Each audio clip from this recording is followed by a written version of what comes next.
Don Bernard के बारे में कुछ नहीं कहा जा सकता था कि होराइजन के मामले को मेरे और चाउ के सपुर्द कर देने के बाद हमारी सरगर्मियों में किस हद तक दिलचस्पी ले रहा था। मुझे जो कुछ करना था मैं कर गुजरा था। यह और बात थी कि शोमई किस्मत की वजह से मेरा हदफ अज खुद बदल गया था। मैं अगली सुबह गोल्डन ड्रैगन की इमारत को नुकसान पहुंचाने का कोई बंदोबस्त नहीं कर सका था। राजन के कीमती कैसीनों के बजाय इसका एक तरबियत याफ्ता नमक ख्वार मेरा निशाना बन गया था। रात बहुत लंबी थी, नींद कब तक ना आती। कमरे की ख्वाबनाक और खुनक फिजा ने आखिरकार मुझे नींद की देवी की आगोश में पहुंचा दिया। मैं देर से सोया था, इसलिए सुबह देर से मेरी आंख खुली। गज़ाला मुझसे पहले न सिर्फ बेदार हो चुकी थी बल्कि उसने तैयार होने के बाद कमरे ही में नाश्ता भी कर लिया था। होटल की रूम सर्विस का अमला बहुत मुस्तैद था। वह कमरे में झूठे बर्तन ज़्यादा देर तक नहीं छोड़ते थे। कमरे में मौजूद ट्रे वगैरह से जाहिर हो रहा था कि गज़ाला को नाश्ता किए ज़्यादा देर नहीं गुजरी थी। मैंने बिस्तर से उठकर उसकी तरफ देखा और फिर मेरी नजरें उसके चेहरे पर जम कर रहेगी। पिछली रात उसने गोल्डन ड्रैगन जाने के लिए भरपूर तैयारी की थी, तो मैंने रवा रवी में उस पर ज्यादा ध्यान नहीं दिया था। इस वक्त गज़ाला के चेहरे पर नजर पड़ी तो मुझे एहसास हुआ कि पिछली शब उसने मेकअप का सहारा लेकर अपने चेहरे मोहरे को इस हद तक बदल लिया था कि दोबारा उसे इस हैसियत में किसी तरह पहचानना मुमकिन नहीं था। सुबह ही सुबह मेरे चेहरे को क्या तक रहे हैं? गज़ाला ने मेरी तेज निगाहों से कसमसा कर खिफत अमेज लहजा में कहा। अल्लाह की कुदरत देख रहा हूं, मैंने मुस्कुरा कर जवाब दिया। रात को तुम आफत की परकाला बनी हुई थी। अब कौन कह सकता है कि कल रात तुम गोल्डन ड्रैगन में थी? आपको मेरा वो रूप अच्छा लगा हो तो मैं पाकिस्तान जाने के बाद वही ढंग अपना लूंगी, उसने खुश होकर एक अदा से कहा। मैंने कोशिश की थी कि मेकअप से मेरी शक्ल सूरत बदली हुई नजर आए। शायद मैं इस कोशिश में कामयाब रही। मुझे ये गुर फेरा ने सिखाए हैं। मुझे सुर्खी पाउडर और ऐसे दूसरे लवाजम खाने का शौक नहीं है। तुम जैसी हो इसी तरह अच्छी और लजीज लगती हो। मैंने जुबानी लहजे में उसकी सताइश की। फिलहाल मेरे लिए नाश्ते का आर्डर दे दो, मैं 5 मिनट में आ रहा हूँ। उसका आखिरी फिक्रा मैंने नजरअंदाज कर दिया। इसे हदायत देता हुआ मैं बाथरूम में घुस गया। चंद मिनट बाद मैं शावर से गिरने वाले ठंडे पानी की तेज धारों के नीचे खड़ा हुआ नहा रहा था कि मुझे कमरे में फोन की घंटी बजने की आवाज सुनाई थी, जो फौरन ही मादूम हो गई। शायद गज़ाला ने फोन उठा लिया था। मेरा ज़हन फोन की तरफ मफजूल हो गया। मैंने तेजी से शावर में पानी का बहाव बढ़ा दिया ताकि बदन पर लगे हुए साबुन से जल्द छुटकारा मिल जाए। मैं गुस्ल खत्म करके तौलिए से बदन खुश्क कर रहा था कि बाथरूम के दरवाजे पर गज़ाला की आवाज़ सुनाई दी। वो कह रही थी, आपके हमजाद का फ़ोन था, वो 10 मिनट बाद दोबारा फ़ोन करेगा। बैंकॉक में मेरे 2 हमजाद कहे जा सकते थे, एक असद और दूसरा चाओ। पता नहीं वो किसका फ़ोन था। मैंने गज़ाला की बात का कोई जवाब नहीं दिया। बदन खुश्क करके कपड़े पहने और बाथरूम से बाहर आ गया। मेरे किस हमजाद का फ़ोन आया था? बाहर आते ही मैंने गज़ाला से पूछा। वो बेचारा एक ही तो है, वह हंसते हुए बोली। रात को आपने उसे डांट कर भगा दिया था। अब वो होटल नहीं आया, कहीं और से फ़ोन कर रहा था। मैंने उसे बता दिया कि आप नहा रहे हैं। यह सब कहने की क्या जरूरत थी? मैंने उसकी बात काट कर कदरे सख्ती से कहा। तुमने उसे देखा है ना? अब से पहले उसकी आवाज़ सुनी थी। तुमने कैसे यकीन कर लिया कि आने वाली काल चाउफान ही की थी? मेरी आवाज़ सुनते ही उसने नहायत फिदवियाना अंदाज में मास्टर से बात करने की ख्वाहिश जाहिर की थी। इसके बाद उस पर शुबा करने की कोई बुनियाद नहीं रह जाती थी। उसने तुम्हें क्या कहा था? मैंने इश्तबाह में लहजे में सवाल किया। गज़ाला बेसाख्ता हंस पड़ी। आप इस बेचारे के बारे में इतने बदगुमा क्यों हो रहे हैं? वो मुझे मादाम कह रहा था। आहिस्ता आहिस्ता ये बातें समझने लगोगी। मैंने ड्रेसिंग टेबल के सामने जाकर अपने बाल संवारते हुए कहा। मेरे हाथों एक आदमी की हलाकत के बाद हमारी पोजीशन बहुत नाजुक हो गई है। आइंदा मोहतात रहना। तुमको सबसे पहले इसका नाम पूछना चाहिए था। उसने किसी ताखीर के बगैर अपनी गलती मान ली। बात वहीं खत्म हो गई। चंद मिनट बाद मेरे लिए नाश्ता आ गया। नाश्ते के दौरान में चाऊ का फोन आ गया। मास्टर, मेरी आवाज़ सुनते ही चाऊ मुअद्दब अंदाज में बोला, मैं मार्केट के चौराहे पर तुम्हारा इंतजार कर रहा हूँ। मगर हमारा तो कोई प्रोग्राम तय नहीं था। मैंने दानिस्ता बेअतनाई से कहा। मैं तुमसे मिलने के लिए बेचैन हूँ। 15 मिनट रह गए हैं। मैं तुम्हारे साथ किसी एक गमले के पास मौजूद रहना चाहता हूँ। मेरी नजरें बेइख्तियार वाल क्राक की तरफ उठ गई। सुइयां वाकई 11:45 बजा रही थी। 15 मिनट बाद राजन के ठिकानों पर तबाही नाजल होने वाली थी। मैं नाश्ते से फारिग होकर आ रहा हूँ।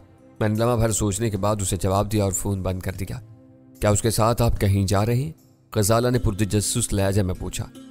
इसका दिमाग खराब है। वो किसी एक ठिकाने की तबाही अपनी आंखों से देखने का ख्वाहिशमंद है। वो अपने साथ मुझे भी मरवाएगा। वो गोल्डन ड्रैगन में पेश आने वाले वाकयात के बारे में भी जानना चाह रहा होगा। मैं इसे मिलकर थोड़ी देर में लौट आऊंगा। मैंने उसे अपनी बेलाग राय से आगाह कर दिया।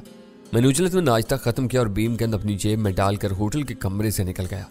मैं खुद भी उसे मिलकर कई सवालों के जवाब हासिल करना चाह रहा था। मुझे अंदेशा था कि कहीं उसके आदमी भी मेरी तरह नाकामी से दो चार न हुए हों।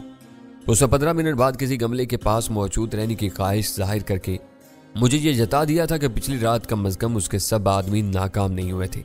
बैंकॉक एक वसी शहर है, मुख्तसर से मुद्दत में इसके हर इलाके से वाकिफ नहीं हो सकता था, लेकिन होटल के कुर्बो जवार का जोग्राफिया मैंने अच्छी तरह ज़हन नशीन कर लिया था। इसलिए मुझे होटल से निकलकर मार्केट के मुजव्वज़ा चौराहे तक पहुंचने में कोई दिक्कत पेश नहीं आई। इस वक्त तक इस इलाके में कारोबार पूरी तरह बहाल नहीं हुआ था, लेकिन सड़क पर बसों और गाड़ियों वगैरह का खासा हजूम था। ड्राइवरों की उजलत पसंदी और बदनज़मी की वजह से ट्रैफिक की रफ्तार बहुत सुस्त थी। असूली तौर पर इन औकात में वहां गाड़ी पार करने की कोई गुंजाइश नहीं थी। इसके बावजूद चाव ने अपनी काली अकाड़ नहायत टटाई से एक तरफ खड़ी की हुई थी। वो बैंकॉक का चलन था, किसी को इससे शिकायत नहीं थी। सब गाड़ियां काली अकाड़ से बचकर गुजर रही थी। गैर इरादी तौर पर मेरे कदमों की रफ्तार तेज हो गई। चाव की बेचैन नजरें मेरी तलाश में सरगर्दा थीं। उसने दूर ही से मुझे देख लिया। मेरे सवार होने से पहले वो अपनी गाड़ी का इंजन स्टार्ट कर चुका था। मेरे बैठते ही उसने एक हचकोले से अपनी गाड़ी आगे बढ़ा ली। उसके पीछे से आने वाली कई गाड़ियां एक दूसरे से टकराने से बाल बाल बची। कुछ दिल जलों ने हार्न बजाए, लेकिन चाउफान के कानों पर चूं भी न रेंगी। वो बेफिक्री से ट्रैफिक में अपना रास्ता बनाता रहा। तुमने पीछे से आने वालों के साथ ज्यादती की है। मैं उसकी हरकत पर अपनी जुबान खोले बगैर नहीं रह सका। कोई गुस्सावर ड्राइवर उतर कर तुम्हारा गिरबान थाम सकता था। वो माजूज होने वाले अंदाज में हंसा, फिर बोला, मास्टर तुम यहाँ परदेसी हो। रफ्ता रफ्ता हम लोगों के मिजाज को समझ जाओगे। हम ठंडे माथे के लोग हैं, गुस्सा करके रह जाते हैं, हाथापाई नहीं करते। और वैसे भी तुम देखो, इस ट्रैफिक में इतना रास्ता कहाँ है जो कोई मेरे बराबर में आकर मुंह दर मुंह गाली दे। कोई अपनी गाड़ी छोड़कर लड़ने के लिए उतरेगा तो पीछे वाले उसे घसीट कर वापस उसकी ड्राइविंग सीट पर पहुंचा देंगे। ये बैंकॉक है, यहाँ सब चलता है। अपनी बात पूरी करके वो फिर ठटाई से हंसने लगा। अब हम कहाँ जा रहे हैं? उसकी हंसी का सिलसिला खत्म कराने के लिए मैंने चलाए हुए लहजे में सवाल किया। मैंने फोन पर बताया था ना, वो बेपरवाही से बोला। छोटा राजन का बेबी क्लब यहाँ से सबसे ज्यादा करीब है। मैं 11 बजे वहां पहुंचना चाहता हूँ। मैं वहां नहीं जाऊंगा। उसकी बेनियाजी पर मुझे वाकई गुस्सा आ गया। अरे मास्टर, गुस्सा क्यों कर रहे हो? वहां गमले में फूल खिलता देखोगे तो तबीयत खुश हो जाएगी। मैंने रात तुम्हारा काम देखा था, अब तुम मेरा काम देखो। मास्टर मैं हूं या तुम? मैंने भंदा कर सवाल किया। मास्टर तो तुम ही हो, मैं तुम्हारा मामूली खादिम हूं, उसने नीम मुर्दा आवाज में कहा। बस मेरा हुक्म है कि हम किसी कमले की तरफ नहीं जाएंगी। उसकी आवाज की कमजोरी भांप कर मैं शेर हो गया। जैसे तुम्हारी मर्जी, वो मुंह लटका के बोला। शायद तुम डर रहे हो कि कहीं कोई तुम्हें पहचान न ले। यह खदशा बेकार है। रात को तुमने कमाल की तैयारी की थी। मैं शर्त लगा सकता हूं कि राजन का मरने वाला आदमी जिंदा हो जाए तो वो भी अब तुम्हें नहीं पहचान सकता। उसका अंदाज सादत मंदाना था, लेकिन बातें सुलगाने वाली थी। मैंने चटक कर कहा, मैं किसी के बाप से भी नहीं डरता, लेकिन जानबूझकर अपनी गर्दन छुरी के नीचे देने का कायल नहीं हूं। वहां जो कुछ होगा थोड़ी देर में पूरे शहर को मालूम हो जाएगा। गनीमत हुआ कि इस बार चाउफान ने अपनी जुबान नहीं खोली, सर हिला कर रह गया। कुछ देर पहले तुमने बेबी क्लब का नाम लिया था, इसका क्या मतलब है? चंद सानियों के सकूत के बाद मुझे अपने तजस्सुस से मजबूर होकर सवाल करना पड़ गया। बेबी का मतलब बताऊं या क्लब का? उसने बेसाख्ता मासूमियत से पूछा। मैंने घूर कर उसके चेहरे की तरफ देखा। वहां गंभीर संजीदगी का राज था।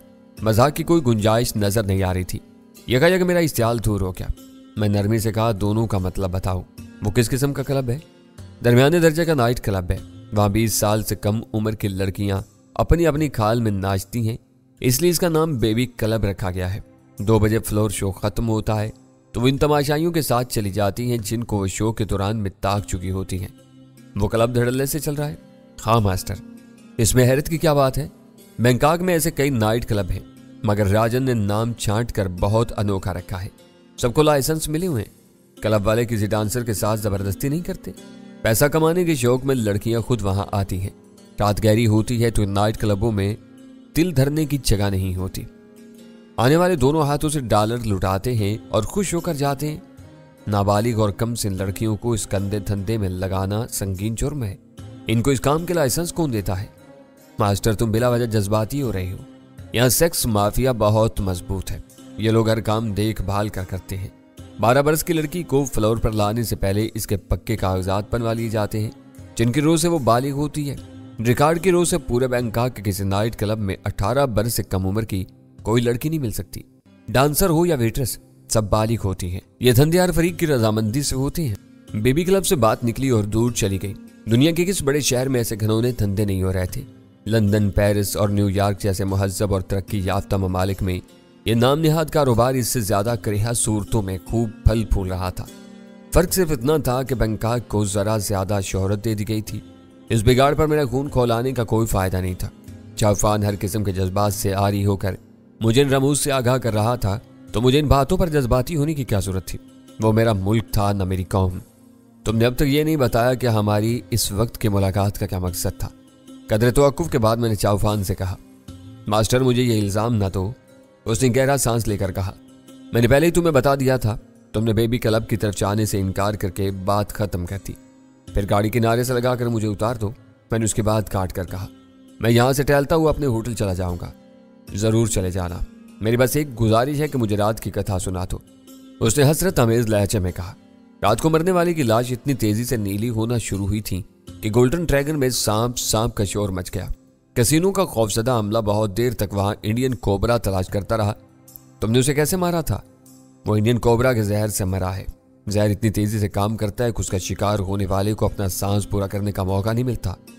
ये जहर तुम अपने शिकार के बदन में कैसे उतारते हो? इस बारे में चाउफान का तजस्सुस सच से ज्यादा बढ़ा हुआ था। एक बहुत खास और मुख्तसर सा हथियार है। मैंने उसे गोल मोल सा जवाब दिया, अफ्रीकी ब्लो पाइप, जिसमें जहरीला तीर रखकर मुंह से फूंक मारी जाती है और हल्का तीर उड़ता हुआ निशाने में पस्त हो जाता है। उसने ताई तलब लहजे में क्या सराई की, अपनी आसानी के लिए कुछ ऐसा ही समझ लो। मैंने बेपरवाही से कहा, मास्टर तुम मुझे चक्कर दे रहे हो। उसने मेरे चेहरे की तरफ देखते हुए शिकवा किया। मैं देर तक गोल्डन ड्रैगन के आसपास मंडराता रहा था। तीर इस्तेमाल किया होता तो बात साफ हो जाती। वो लोग कोबरा की तलाश में पूरे कसीनो को तहवाला न करते। लाश में कोई तीर नहीं था। सच बताओ कि तुमने उस पर क्या मंतर पड़ा था। मैं तुम्हें कोई चक्कर नहीं दे रहा। तुमने खुद ब्लो पाइप का नजरिया पेश किया, अब खुद उसकी तरदीद कर रहे हो।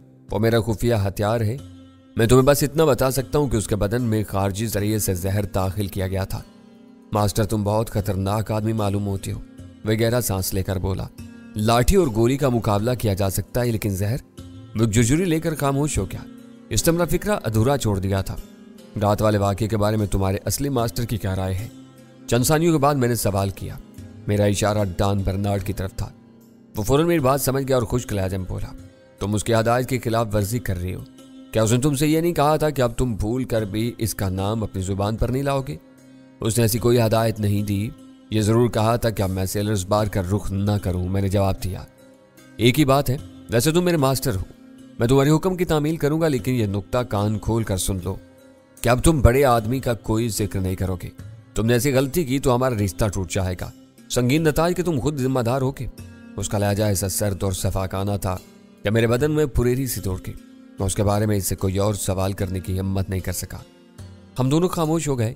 गाड़ी ट्रैफिक में अपनी राह बनाती रही। टान के बारे में राजदारी के हवाले से एक खुली धमकी देकर चाउफान ने माहौल में कशीदगी पैदा कर दी थी। मेरा अंदाजा था कि वो अपनी धमकी की अहमियत जताने के लिए मुझे खामोशी के साथ होटल की तरफ ले जा रहा होगा।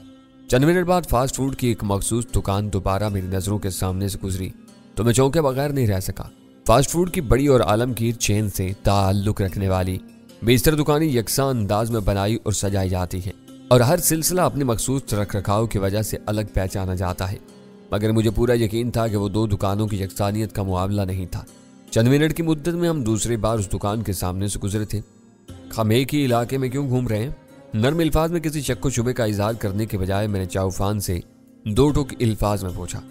कुछ देर पहले की तुर्शी को भूल कर वो अचानक हंस पड़ा और बोला, मास्टर तुम बहुत चालाक हो। तुमने कैसे अंदाजा लगा लिया कि हम एक इलाके में घूम रहे हैं?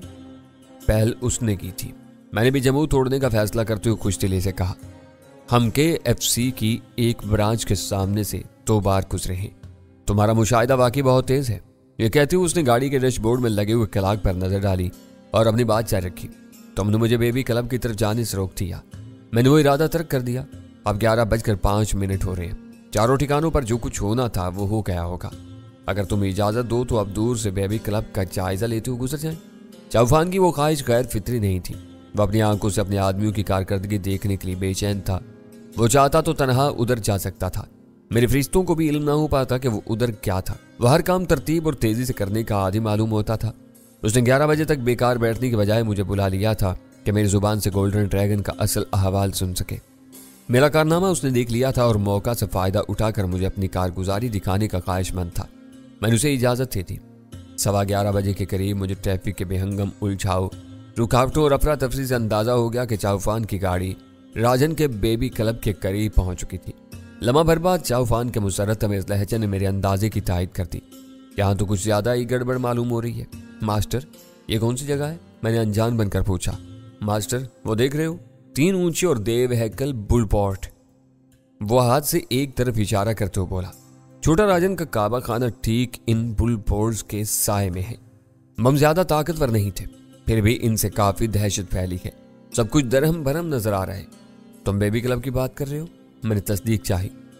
इस वक्त मैं और किसकी बात करूंगा?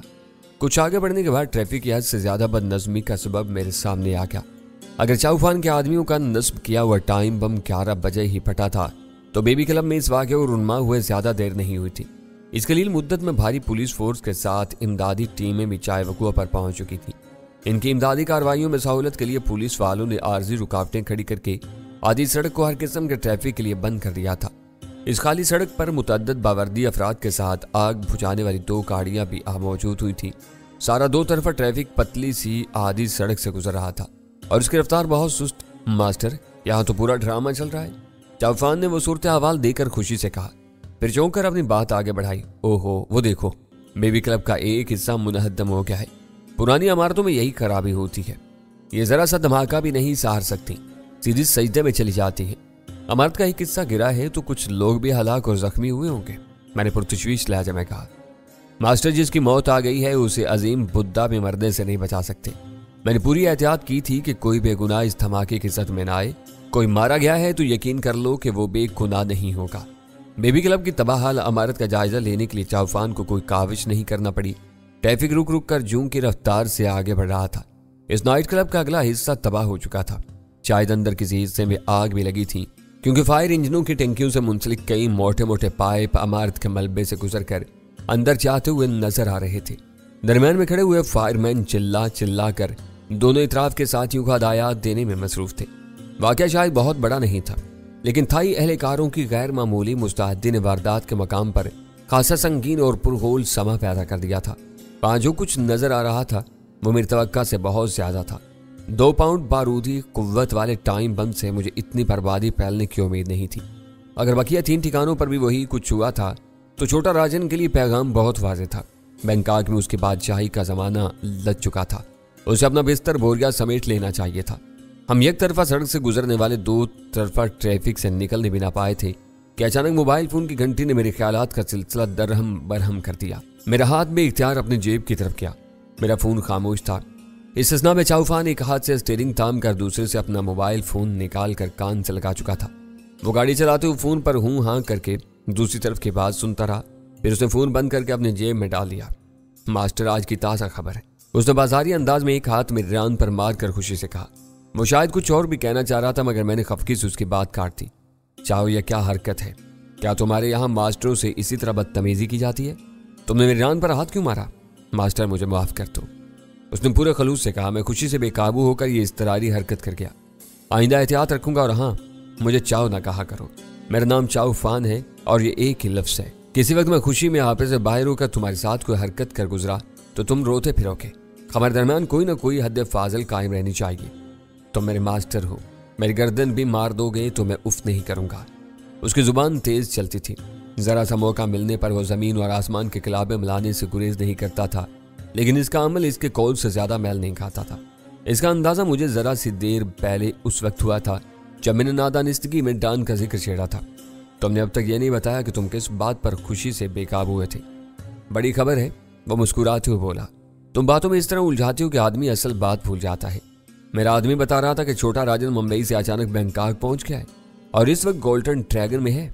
वह वाकई बहुत अहम इतला थी। इसके बैंकॉक आमद का सबब बहुत वाज़ेह था। इसके आदमियों ने फ़ोन पर उसे पिछली रात को ही ये इतला दे दी होगी कि गोल्डन ड्रैगन का एक मुहाफिज जहर का शिकार होकर पुरस्रार हालात में मारा गया था। राजन पिछले 2 बरसों से बैंकॉक की ज़ेर ज़मीन दुनिया पर बिला शिरकत गैर राज कर रहा था। इसके लिए वो धचका नाकाबिले बर्दाश्त था। यकीनी बात थी कि वो अपनी सारी मसरूफियात तर्क करके बैंकॉक पहुंचने के लिए बेचैन हो गया और पहली दस्तयाब परवाज से वहां आ गया। ये उसकी बदनसीबी थी कि इसके बैंकॉक पहुंचने तक पुलों के नीचे से बहुत सा पानी गुजर चुका था। वो एक मुहाफिज की मौत की खबर सुनकर बैंकॉक आया था। वहां मजीद 4 तबाहकुन धमाके उसकी आमद के मुंतजिर थे।